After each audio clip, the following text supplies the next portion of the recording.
We are exactly 15 weeks away from the NFL season, 105 days away. It's still a long time. Over 3 months, just under 4 months. We just had schedule releases come out, so that's what we're going to do for the next 32 days with every single NFL team. Welcome to the Big Z Breakdown. I'm your host, Mike Zanetti. A little bit of a different style video for you today. We're going to break down everything New York Jets related because they are my last team in the AFC East. And Jets fans, I apologize, but your schedule is pretty difficult. And we'll bring on a Jets fan later today to talk about pretty much everything in terms of how their offensive line has actually looked because they built their offensive line pretty well. And not to mention, new quarterback. This is actually going to be a good team for this season and is a lot to look forward to. You did lose a wide receiver, and it's really a question of what can head coach Aaron Glenn do, and because that defense has not been able to step up.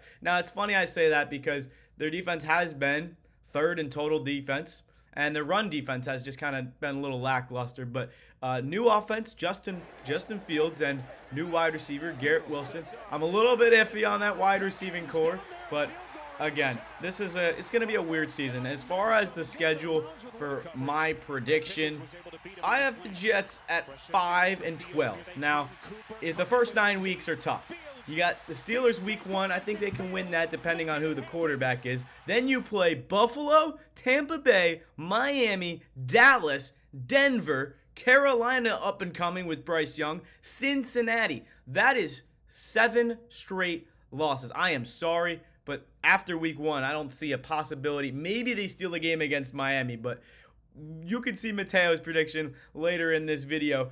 And then after the bye, they got Cleveland. New England could be a winner. It's tough because they never play New England well. Belichick has owned them, but it's not Belichick anymore. It's not Gerard Mayo anymore. It's Mike Vrabel, who I actually like a lot, and I think that could be a new and improved kind of thing. The Jets, one thing's certain, they have the offensive line, and the biggest thing about Justin Fields is the narratives that can he be a franchise quarterback. So looking at this defense, I think it's the defense that has to show up. If this is the defense that had the 7-10 season with Zach Wilson, if that's the top 5 defense that they get and Aaron Glenn can man the troops, this can easily be an 8-win team, a 9-win team. I don't think it's a playoff team just yet, but with Fields taking the right franchise jump, there's a possibility this team can be something special. But New England, I think they lose. Baltimore, that's a tough one. Atlanta's a weird team. Michael Penix could come out of nowhere for a sophomore season. Miami, I think they do steal one. Jacksonville could be a tough game with Liam Cullen. I think that's a new and improved offense, especially later in the season. Don't think they're going to win that game. At New Orleans, easy win. That's a chalk-up win. New England, Buffalo. So the only thing that they could possibly do is split with New England and maybe Buffalo rest their starters, so they'll give them 2 extra wins and they could have 6 or 7 wins. And then maybe they could steal a game or 2, but I really don't see any more than 7 wins for this Jets team. Not because they're not good enough. They're going to have a good season offensively, but it's just a matter of what can they do with so little in terms of what are the expectations for this team. New rookie head coach, new quarterback, new system.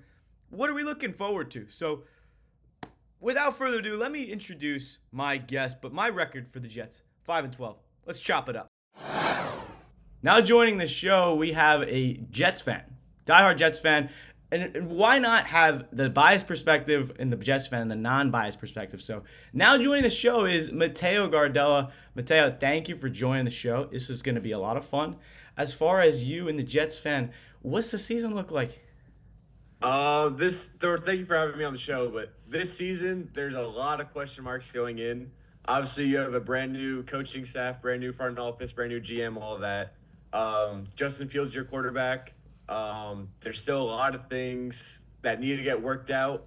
I think so far there's a lot of trust in Aaron Glenn from the Jets fans, so the consensus online. It's can you figure out that defense? Because that defense did lose some pieces in free agency. We lost a lot of depth pieces on the defensive line. So it's can Aaron Glenn figure out the defensive line depth-wise and also the safety position? Because the safety position is something that hasn't really been addressed in about 4 years, it feels like. So those are my 2 big question marks on defense. And then offense, I do think Justin Fields will be have a pretty good season, but there is still a question mark around him. because you don't know if you're going to get the promising Justin Fields or the Justin Fields that has like multiple bad weeks in a row. And if that happens for the Jets, then their season's going to snowball. I think their season does revolve around how Justin Fields plays. Justin Fields is going to take him as far as Justin Fields can go.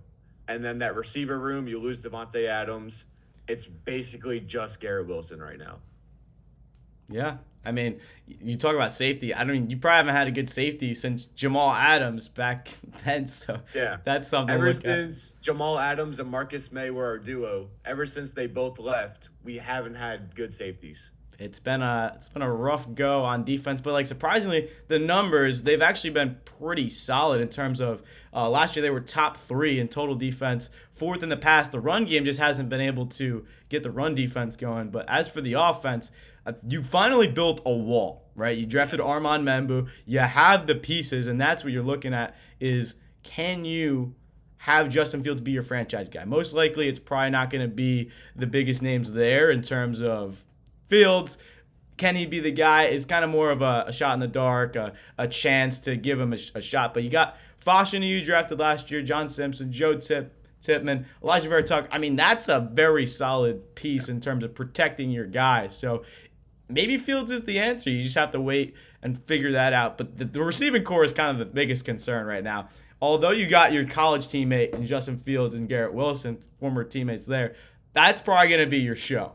But I mean, the story has always been for Justin Fields. He hasn't had a chance. The Bears never gave him a fair shot at with the offensive line there. And I don't think I'm doing the Jets any justice by saying they're going to go 5-12, but it's a tough say because there is a very tough schedule there.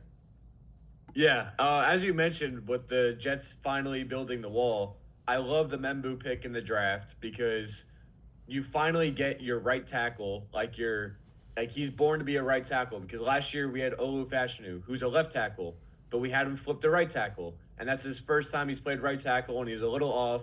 And just there's a lot of question marks for the past, 10 years, it feels like, with the Jets offensive line. But now we go into the season, there is no question marks. Our worst offensive lineman is probably John Simpson. And if that's our worst offensive lineman, I'm taking that every day of the week. So I'm very happy where our offensive line's at. Justin Fields can be able to run behind that. And not only can Justin Fields do that, Breece Hall. Breece Hall had a little bit of a down year last year. With this offensive line, I'm expecting a big bounce back season from him. Yeah, I want to mention that too because we heard some Breece Hall trade rumors in the offseason. How do you feel about that? Is it just bogus or what are we saying? I think that's just rumors. The Jets didn't create those rumors. Adam Schefter didn't create those rumors. Ian Rappaport didn't create those rumors. I think it's just somehow the Twitter GMs created those rumors. I think there's nothing to it. Makes sense. And then, around the draft, our new GM, Darren Moogie, I think that's how you pronounce his last name. I don't know. He basically said a statement, Breece Hall is on this team. We're not getting rid of him. It's also, voice crack. You got the fact that he's coming off an ACL injury, and he actually played pretty well last year. And most of the times when you have that kind of big, significant injury, it's the year after where the player plays the best and has the best, stats in terms of that nature. But let's pivot here because I know we talked about wanting to do a record prediction for the Jets, and it's a very tough first 9 weeks. So let's have your prediction because mine was 5-12. It was just a little bit. I mean, you could be the judge, but it's been over a decade since the Jets have made the playoffs. It's been a rough go. So, week 1, you go at home versus Pittsburgh. I think so. There's still a huge question mark in that game for the Steelers. Is who is their quarterback? Very true. As of right now, I guess it's Will Howard. Right. But it's does Aaron Rodgers come in there? So I'm gonna say if Will Howard is the Steelers quarterback week 1, the Jets win. It's funny because that's the one win I got as well. Yeah. But the NFL scheduled that game in hopes of Rodgers would sign with the Steelers. And there's still a chance. Apparently, at the end of the month, there's going to be this possibility where he does sign. But regardless, I think Will Howard's still going to take over by midseason, and Rodgers is going to be, livid. But you go week 2 to Buffalo. Again, 2 home back-to-back. That's a loss for the Jets. Josh Allen, I don't know. That's a loss. At Tampa Bay, week 3. I'm gonna say it's another loss. That's 1-2 through 3 weeks of football. At Miami, week 4. There's a lot of discourse in Miami. They feel like they don't have an identity anymore. I'm gonna say it's a win for the Jets. You go versus Dallas, Loss. versus Denver. That's gonna be an interesting game because it's gonna, in my opinion, it's gonna come down to what Bo Nix is playing. Is it rookie year Bo Nix, or does Bo Nix have a little bit of a sophomore slump? Possible. So, to me, that game just solely comes down to Bo Nix. I'll say that's a loss. I will say it's 9:30 in. Pretty sure it's in London, so that could be a factor. That could be a factor. Still say it's a loss. 2-4. That was week 6. Week 7, you go to Carolina. Win. Okay. But I do like the improvements the Panthers have made. I did really like that draft. That's why I'm looking at Bryce Young last year and how he played on that bender for the last end of the season. So I don't know. It's gonna be tough, but. If the Jets can play good defense all year round, like when they had that one year where they won 7 games with Zach Wilson, and they can have a more consistent offensive play with a defensive-minded head coach, I mean, that is your kind of question how the season's going to go. So week 8 at Cincinnati right before the bye. That's a loss. Burrow is going to torch those safeties that we have right now. So you got 3 wins. You said 3 wins through those 8 weeks. Week 9 you go on a bye, and then you come back. You play Cleveland, so that's a free win. That's a win. That's a win. I don't care who their quarterback is because they have 5 right now, but that's a win. 4-5. I mean, I think halfway through the season you don't want to play Cleveland because they're just that team that could steal a game with young quarterbacks. But right now it looks like Kenny Pickett's going to win the job. At Baltimore. That's a loss. That's a tough one. Versus Atlanta. That one's also interesting. Penix is going to have a lot of games under his belt. So I'll say it's a loss. It's going to be a tight game, though. That'll be a tight game. Then you go versus Miami. You said you beat them earlier in the year. We're sweeping Miami. You sweeping Miami. Okay. Miami. 5 wins. At Jacksonville. That's a win. I guess you're losing there. At New Orleans, that's free. I mean... That's a win. Versus New England. New England's going to be interesting this year. Is this home or away? This is home. We're winning. And then at Buffalo to close out the season. That's a loss. See, so unless I drew this up wrong, you got the Jets at 8 and 9. Unless I'm counting wrong. Did you sweep in New England? That's 8 wins. We go 1-1 versus New England. Okay, so 7 and 10. I really can't count today. It's been a rough morning. But 7 and 10. Are you proud of that as an improvement from last year? It's an improvement from last year. But you know what? 7 and 10. I'm fine with that, even though the consensus around Jets fans is that they're going to be up in arms, saying sell the team. They should be in playoffs, but I think I'm content with 7 and 10 because that's just a step in the right direction. First year with Aaron Glenn, first year with the new GM, first year with Justin Fields. As long as Justin Fields looks good while going 7 and 10, I'm fine with that. But if Justin Fields has a lot of bad games where we're 7 and 10, then it's like, guess what?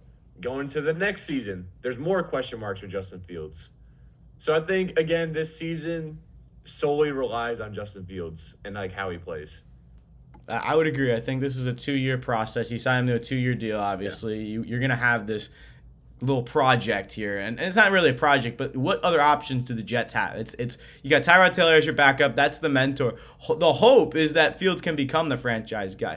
If not, you have the option to go to the draft, but this is kind of like a bridge quarterback, but also a potential situation. And I think 7-10, there's a lot of teams in general that go 7-10, and this is a tough schedule for what you said, but I can definitely see it from every game that you've described. I mean, it makes sense, but the biggest thing is that can they be that team? And honestly, with 7-10, they might be one of the better offenses in the league. It could be the defense letting them down. There's so many different factors that can play an account to how the season can be affected by this team. But I feel like 5 is a little bit, for me, it's a little bit, It's a little harsh. It's very harsh.